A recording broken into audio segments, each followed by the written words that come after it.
administration now looking to reopen border shelters closed under President Trump, with those facilities expected to house the growing influx of now unaccompanied minors. It feels like we're going backwards here.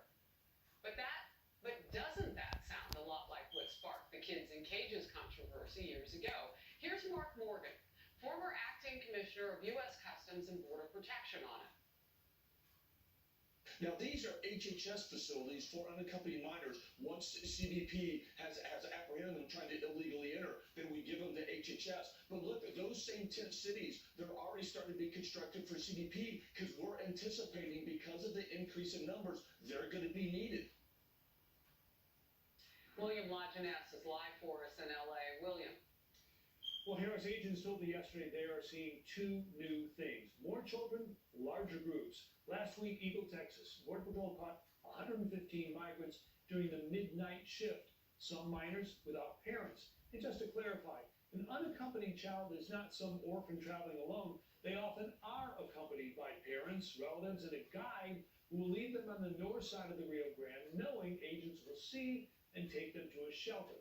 Parents cross a few days later to reunite in some city, and by crossing separately, the parents exploit a loophole and avoid being deported together.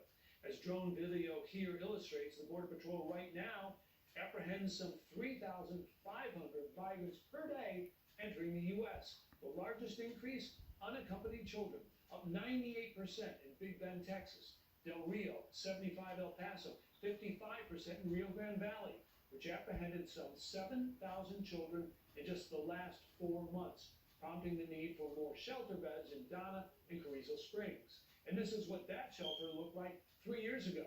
Fear is it's happening again, as migrants believe the Biden administration will provide asylum and, as promised, no deportation. And the president articulated yet again the urgency and the priority of this mission. The cruelty of the prior administration has come to an end, and now we will demonstrate to the world what we as Americans are.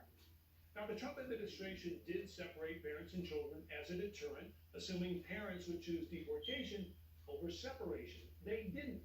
While the policy ended, the migrant parents are still abandoning their children at the border, and agents tell me it is heartbreaking to pick up a 4, 6, or 8-year-old who doesn't understand, Harris, what's happening to them or why their parents left them.